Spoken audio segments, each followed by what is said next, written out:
Morning class 8 शुरू करते हैं आज का हमारा क्लास। आज हम लोग डिस्कस करेंगे आयरन एंड स्टील फैक्ट्रीज के बारे में। हम लोगों ने लास्ट क्लास में डिस्कस किया था कॉटन टेक्सटाइल्स इंडस्ट्री किस तरह से स्टार्टिंग में जब प्रोटो इंडस्ट्री मतलब जो हाथों से बनती थी उस समय किस तरह से इंडिया का डिमांड था।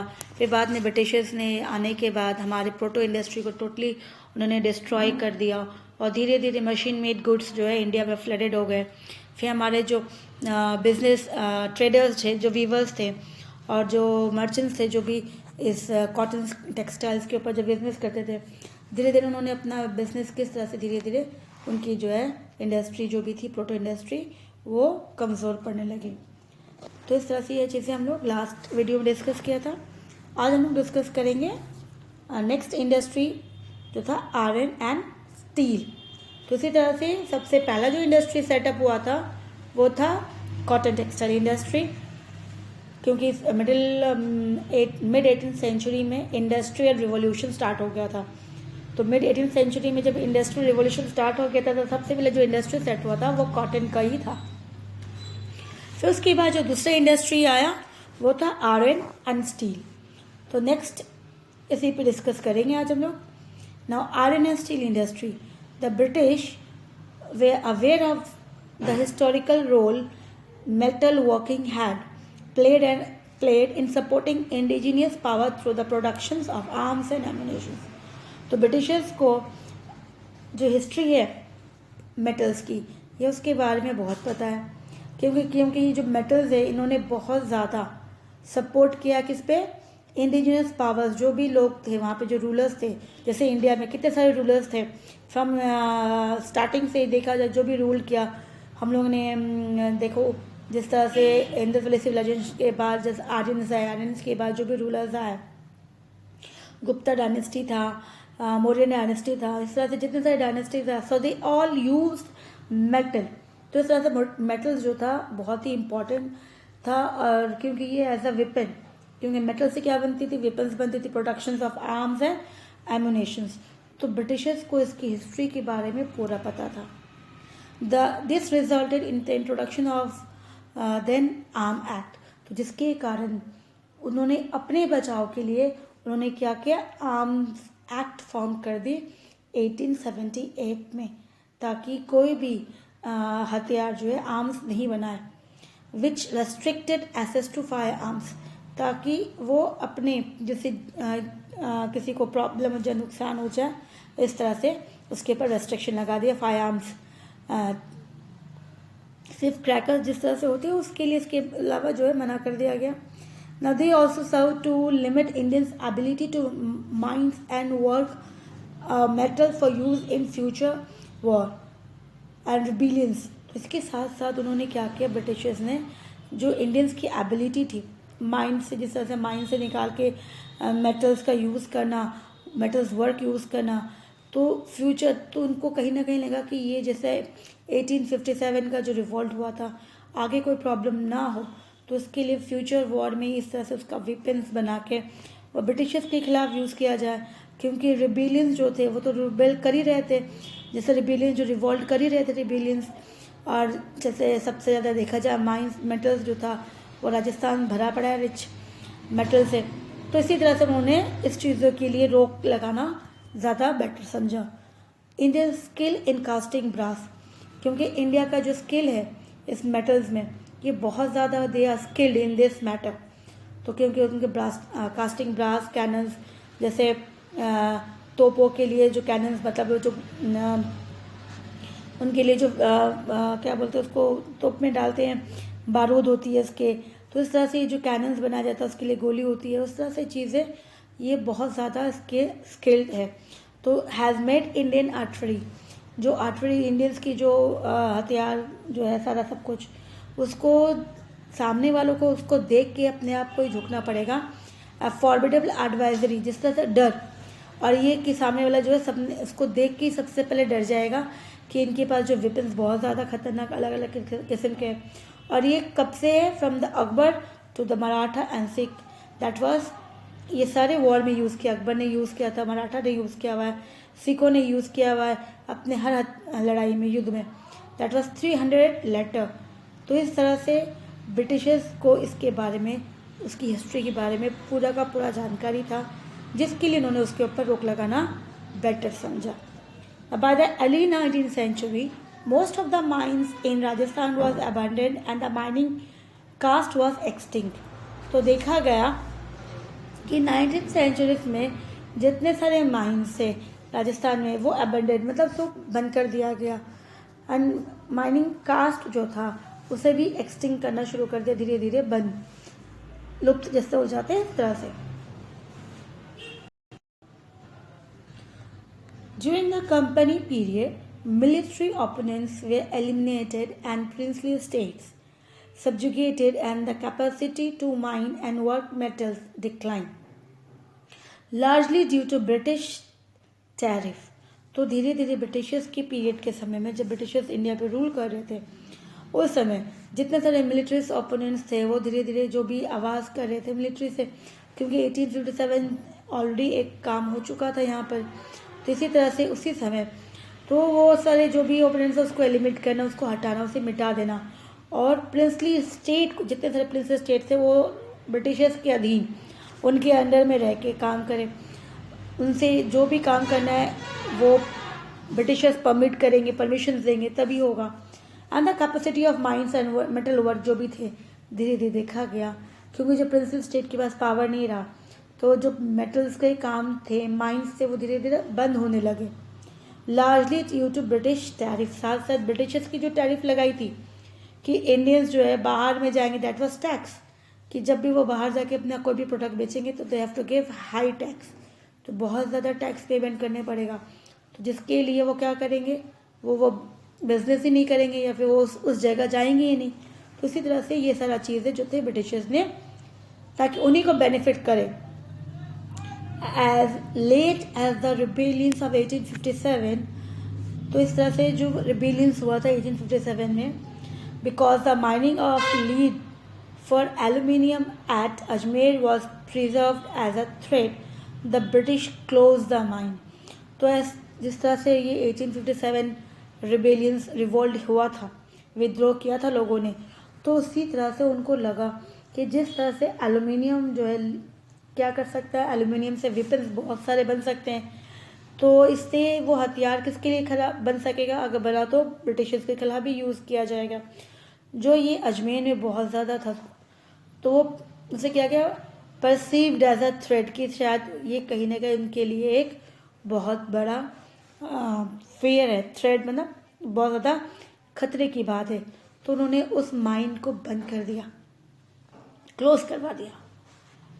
Now next is that Tata R&S Steel Company was founded by Jamsetji Tata and established by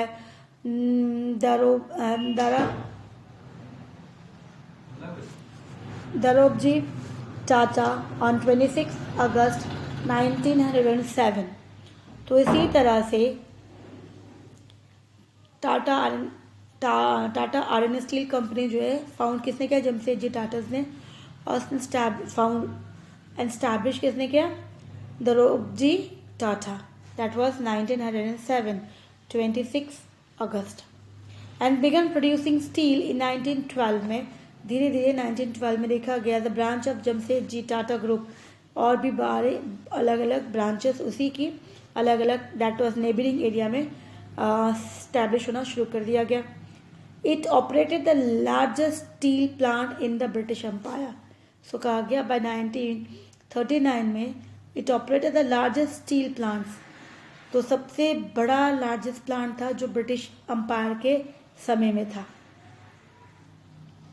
the company launch the major modernisation and expansion programme in 1951।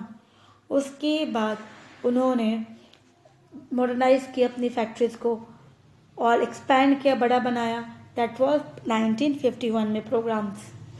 Letter in 1958 the programme was upgraded, उस programme को और upgrade किया गया और अच्छे से improve किया गया to 2 million metric ton per annum, ताकि उस फैक्ट्री से जो भी पर एनम पूरे साल में कितना टन मेट्रिक्स जो है वो स्टील और आयरन जो है वो बनाएंगे, निकालेंगे तो उस प्रोजेक्ट से। तो इसी तरह से इसको और ज़्यादा एक्सपैंड करके prime minister Jawaharlal Nehru, a believer in Harold Lasky Fabian socialism, decided that the technology revolution in India needed maximization of steel productions.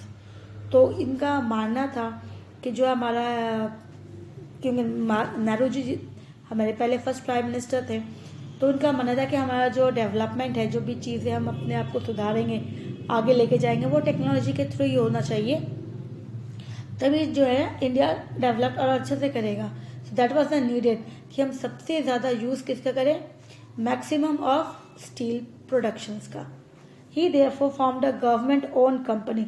तो इसीलिए, क्योंकि टाटा एंड आयरन कंपनी तो वो गवर्नमेंट की नहीं थी, वो तो इंडिविजुअल की थी, तो उन्होंने गवर्नमेंट की भी एक इंडस्ट्री सेट की, Hindustan steel limited, and set up 3 steel plant in 1950s।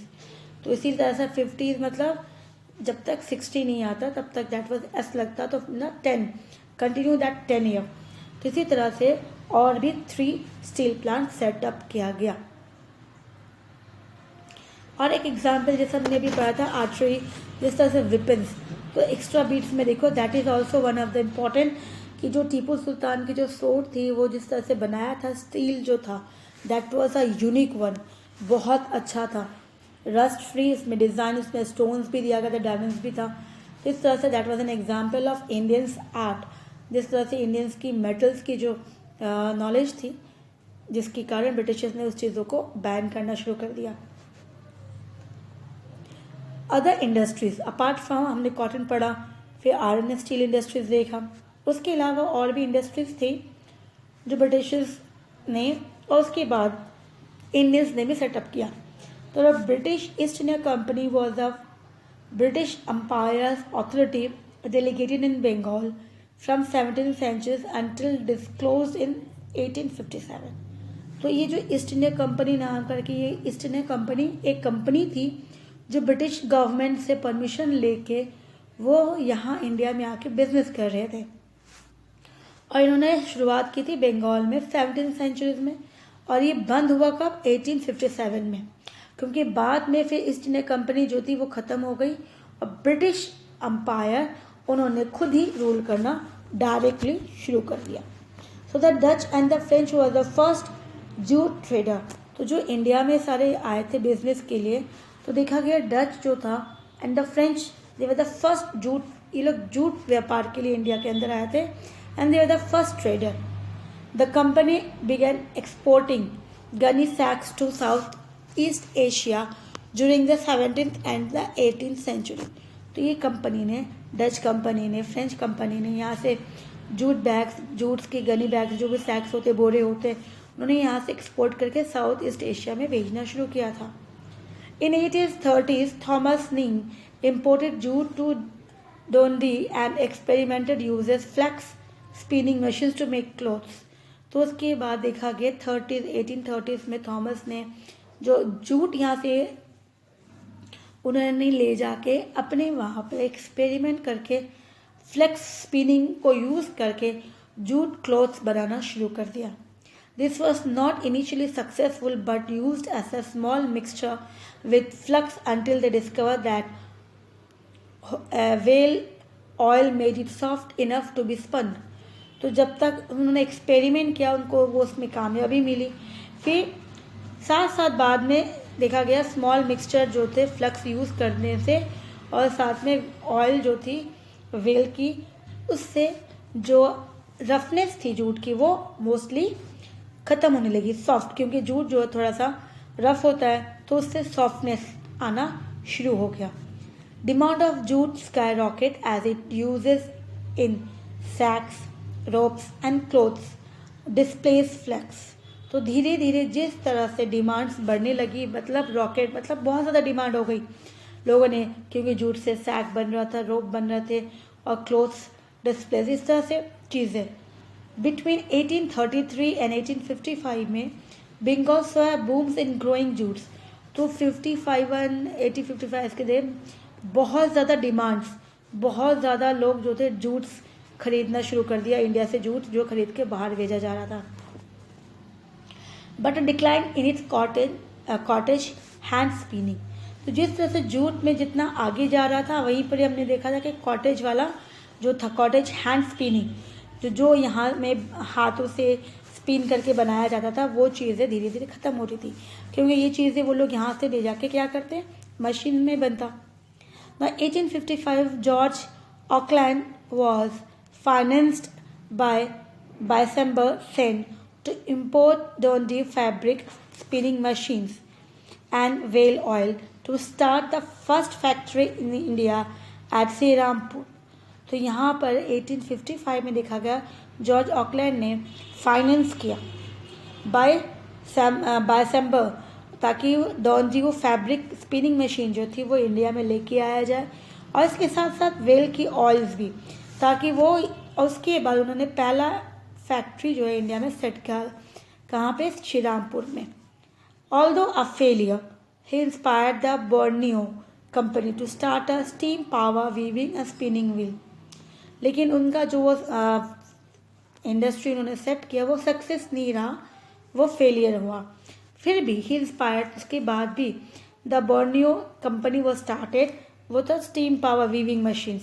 वो मशीन जो थे किससे चलेगी, स्टीम पावर से, जिसमें वीविंग करेंगे, स्पिनिंग करेंगे। Whereupon a dozen of companies began producing for domestic Indians use and export to the east.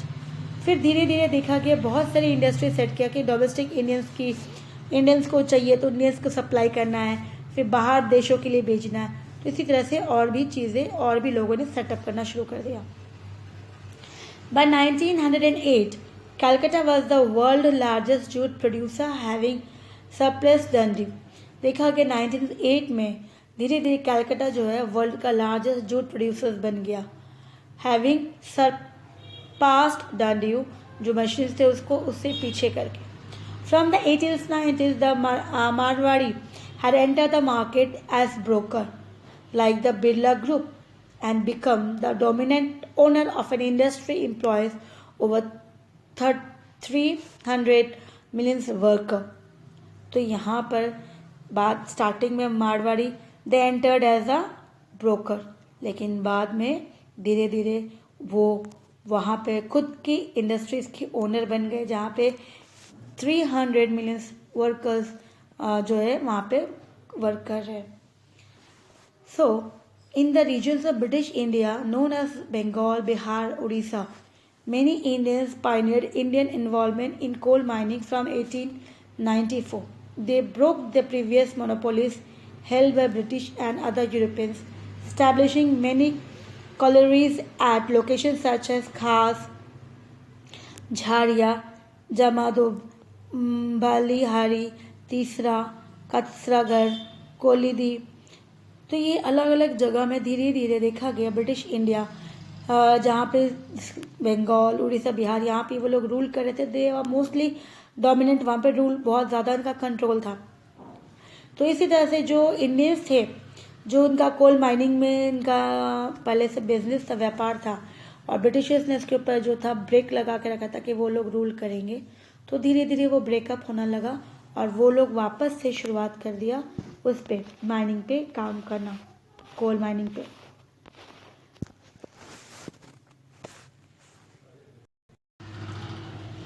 Now next topic is progress of industries. So in the 17th century, India was a relatively urbanized and commercialized nation. तो 17th century तक आते आते India में development धीरे धीरे, क्योंकि जो जहाँ पे इंडस्ट्री सेटअप हो गया वो एरिया धीरे धीरे जो था गांव से शहर, तो उसमें चेंजेस आने लगा, अर्बनाइज्ड होने लगा, शहर में चेंजेस होने लगा, एक छोटा गांव से टाउन, टाउन से एक बड़ा सिटी। तो इसी तरह से कमर्शलाइज शुरू हो गया, जहाँ पे बिजनेस शुरू हो गया, व्यापार शुरू हो गया। With a boycott export trade devoted largely to cotton textile but also including silk, spices and rice.